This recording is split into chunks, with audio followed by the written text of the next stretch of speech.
thing about building your identity is that, we're over here in Colombia where I don't speak the language. And before I came here, I went on Tinder and, was setting up dates, setting up, different girls to meet.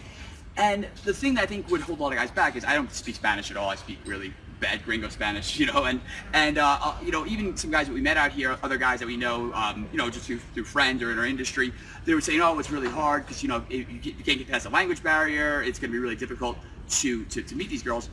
And in actuality, it's not, because the beauty of the sort of time period we're living in with all the social media and Tinder and these dating apps is so much of your identity is conveyed through pictures, through what you're putting out there, what you're putting on social media, which pictures you're choosing for, to include it in your Tinder profile. Because right now at the time of this recording, you could put, I think, 5 or 6 pictures into your Tinder profile or your Bumble profile.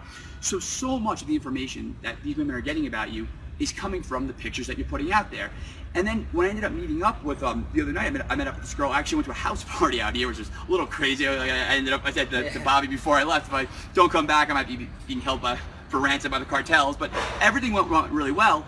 And it was funny because when I got there, the girl that I'd been speaking with using Google Translate didn't speak any English. I don't speak any Spanish. Yet the attraction was still there. Things still went really well because of the fact that you almost don't even need to do that much work once all the heavy lifting is already done for me by the fact that I had included certain pictures that created this narrative where she understood what kind of guy I am. She understood this sort of attractive lifestyle that I lead.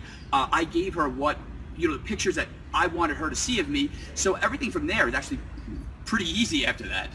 Yeah, one of the things that I think guys don't realize is that we live in a world right now where a girl has, we have our laptops in front of us right now. We're at a coffee shop and we have our phones on, our laptops on, and girls are like that too, right? So when you meet a girl out or you work with her, or wherever you're meeting the girl that you're kind of talking to and you're getting to know her, you got to realize that she's meeting a lot of different guys, so she sort of needs a shortcut to remember you by, right? You've got to be the Wall Street guy, the artistic guy, the creative guy.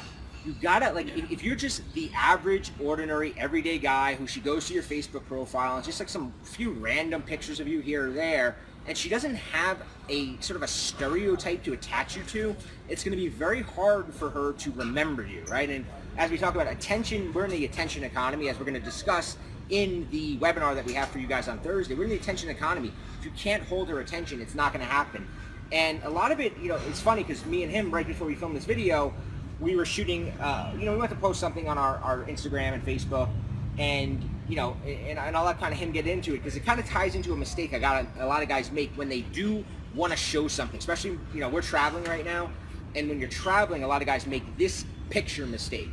Yeah, see, the biggest mistake I see with guys, guys that even do cool stuff, or even guys that don't do cool stuff, is whatever cool thing that is going on in their life, they make that the focal point. So for instance, we're traveling. Let's say, for instance, we were in Paris, right? Because Paris is just, everyone knows landmarks of Paris. Yeah. And we took a picture, we found someone said, hey, take a picture of me and Bobby in front of the Eiffel Tower, and that was the picture I posted. And that's usually what people do when they travel, is they find some touristy spot that everyone would know, and oh, I'm gonna post this picture of me in front of the Eiffel Tower to show everyone I'm in France, and then they're gonna see our travel, and it actually kind of works against them. It's funny, it does the exact opposite of what they were hoping to show, because the subtext is that this traveling to you is so important that you had to go get this very cliche picture, and you made the focal point of it the fact that, oh, I'm in Paris, look at me.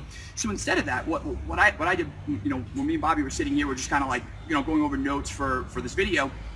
But they just took a picture of us sitting in this very beautiful cafe here, obviously, in South American country, and I just, the caption was just, The Office, I use Google Translate, put it into Spanish, and then I tagged Bobby, and then because what that conveys that's more congruent to our lifestyle. Is that our lifestyle, the identity that we're trying to put across is that we're guys who travel, we're adventurous, who kind of have a freedom lifestyle. So that's more congruent, and people are going to see that we're obviously traveling. I tagged the cafe that we're sitting in, but at the same time, it's almost that the traveling's in the background and our lifestyle is in the foreground, and that's what a lot of guys need to start doing. And you don't necessarily need to travel to do this. This could be in anything you do. You have to look at the picture and stop looking at it as the obvious, direct, black and white meaning of it, and start looking a little bit more at the subtext. What's the subtext of this? Because the subtext of the picture of just us sitting here, with our laptops, is subtext is that this is just part of our reality. This is part of our lifestyle.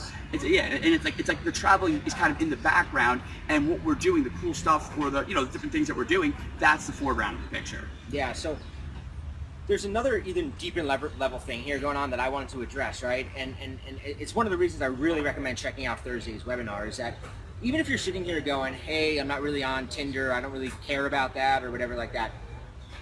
We started this thing off with Rob telling a story how he had a bunch of dates lined up with girls down here, and he got down here and he had a lot of dates. And 20 years ago, that was impossible, right? 20 years ago, that was not going to happen. And why this is important to you is because guys like Rob are all over, whatever state you're in, whatever city you're in. 20 years ago, you were only competing with the other guys in your local vicinity. If you liked a girl at work, chances are you were really only competing with your coworkers and maybe like some guys at the local yokel bar she went to.